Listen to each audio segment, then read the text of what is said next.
Stop motion is a type of animation which is created by capturing a single frame at a time.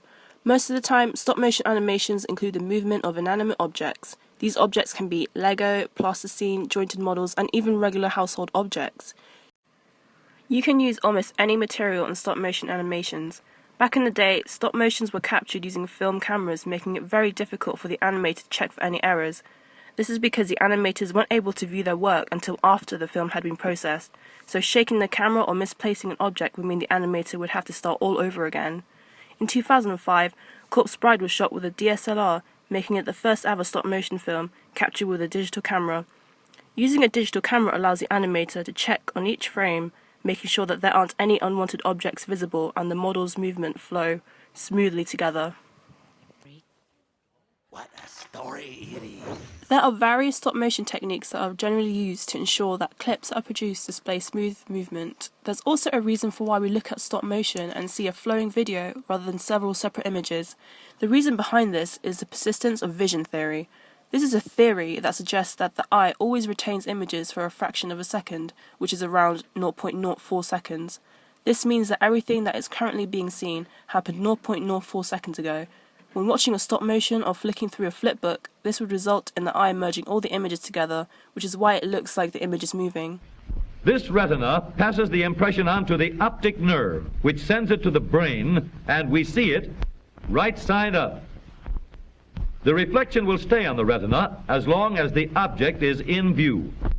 When we look away, or take the object away, the images disappear. But notice that the image in the brain does not disappear immediately. Frame rate is the number of frames captured per second. This is measured in frames per second. The more frames there are per second, the smoother the clip.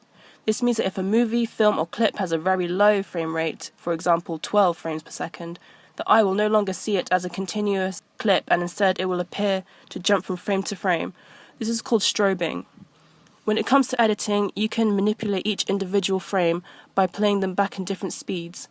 Playing clips at a higher frame rate results in a smooth playback. Depending on how high the frame rate is, you can even create a fast-forward effect. Same thing with playing clips back in lower frame rates, where a slow-motion effect is possible to achieve. The technique of being able to move objects so that they appear to move from point A to point B is one of, if not the most important aspect of a stop-motion animation. You have to figure out how many frames you take within a second and then work out how much you need to move the object within each shot. This is called stop frame. Big movements result in the object teleporting from point to point, and smaller movements make the object look like it's sliding along with no interruptions. Big movements can be useful for making an object look like it's jumping around, like if you're trying to mimic a frog or something. It can also be used to show that something teleported from elsewhere.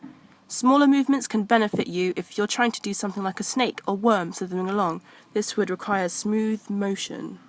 Armatures are useful for making a model move realistically, as they act like skeletons and make it easier for the model's limbs to be adjusted. Armatures are especially useful for things like making a model express emotions. An example of a person who uses armatures in their work is Tim Burton. Tim Burton uses flexible metal armatures for his characters in order for them to be able to move realistically. This helps in making each character more lifelike, whether it's a human, like in Corpse Bride, or an animal, like in Frankenweenie. And to make the movement smooth, he uses a frame rate of 24 frames per second. You're alive! Sparky! You're alive! I can't believe it! You're alive!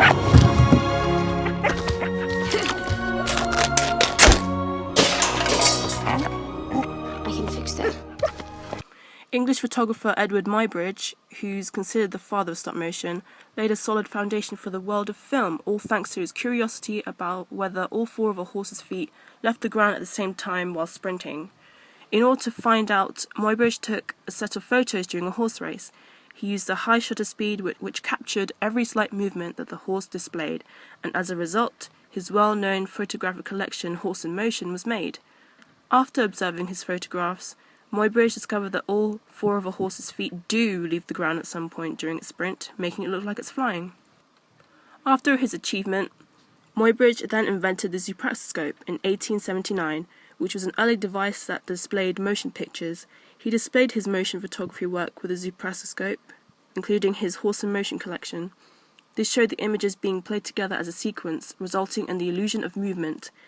This is one of the most revolutionary inventions because it helped introduce the idea of cinematography into stop motion.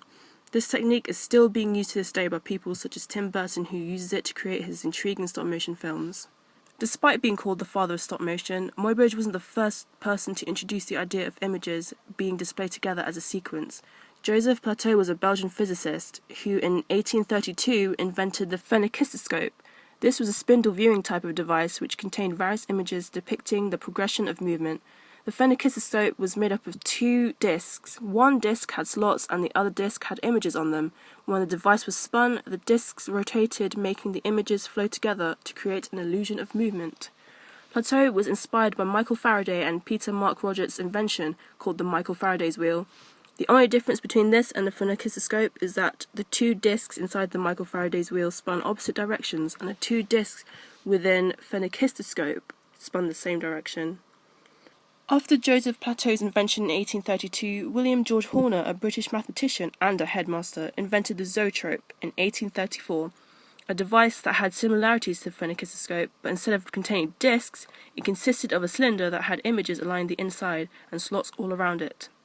Just like the phenakistoscope, this device spins, and when it spins, you can see through the slots the images merging in what would appear to be a moving image. Being a headmaster of his own school, Horner's main intention for the device was to be able to teach his students with it. Willis O'Brien was a well-known stop-motion animation developer who's best remembered for his contributions in the 1925 film The Lost World and the 1933 King Kong. In his earlier work, he would personally make his characters out of clay, but later on in his career, he'd hire others to make more realistic and detailed models based on his own designs.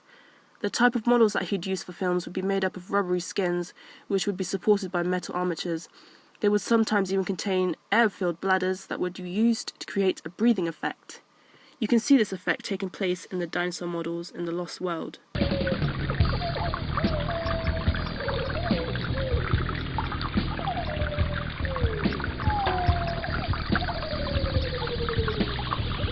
Just like Willis O'Brien, Ray Harryhausen was also a stop-motion developer who contributed to the 1933 film King Kong. Working on King Kong alongside O'Brien inspired him to continue in his field of work, where he ended up creating a brand of stop-motion animations which he called Dynamation. The type of animation emerged stop-motion model animation with real-life action films.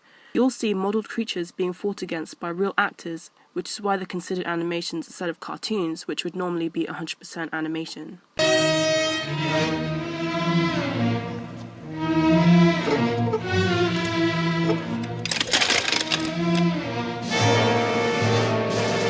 Jan Vankmeyer was a filmmaker and artist who became popular because of his surreal animations and his skilled use of stop-motion techniques. What differentiated his work from others, like Willis O'Brien and Ray Harryhausen, was that he used much exaggerated sounds that he put into his animations, making them even more surreal and sometimes even a bit funny. He also uses technique clay animation, which is another thing that makes him different. His use of inanimate objects helps him to express the illusion of bringing something that doesn't usually move to life. His work for the feature film Little Otik, which was made in 2000, showed aspects of Ray Harryhausen's Dynamation technique, where he uses both stop-motion and real-action footage to tell the tale of a weird child baby thing. Jan Vankmeyer's work was what inspired other filmmakers like Tim Burton, and especially the brothers Quay, who create sinister and creepy stop-motion films.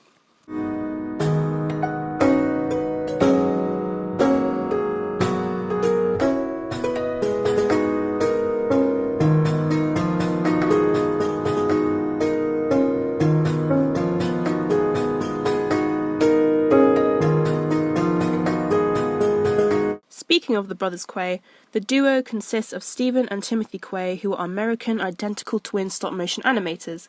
In most of their stop-motions, they use weird doll-like puppets that look rugged and old. The set that the animations take place in are equally dreary, which contributes to the surrealism of the stop-motions. But they occasionally include models made from inanimate objects, just like the inspiration Jan Vankmeyer. The genre of their work is undefinable, but horror is something that definitely comes to mind when viewing their films. Because of the brother Quay's creativity and imagination, this gives others a limitless amount of possibilities and the chance to think up of any random and unique ideas. Less creepy than the Brothers Quay, but probably just as weird, Michael Please, aka Mikey Please, and his stop-motion animations are on a completely different level when it comes to the use of materials. Unlike Tim Burton and the Brothers Quay, his stop-motion animations contain no colour whatsoever. His models and sets are made up of materials such as paper, polystyrene and card. This is very unique compared to those stop-motions which use plasticine, clay and doll-like figurines.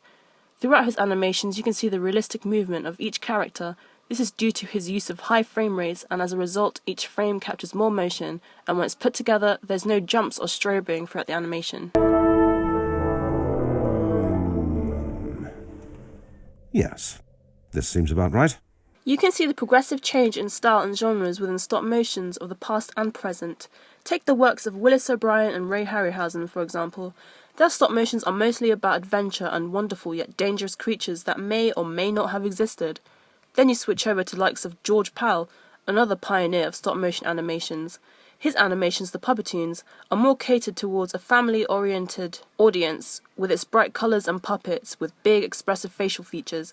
And then you have stop motions that are more confusing and less family-friendly, like those of Mikey Please and the Brothers Quay. Mikey Please's work is all about expressing the character's emotions upon going through an experience, and the Brothers Quay are just really good at creating creepy scenarios that would make most people experience nightmares.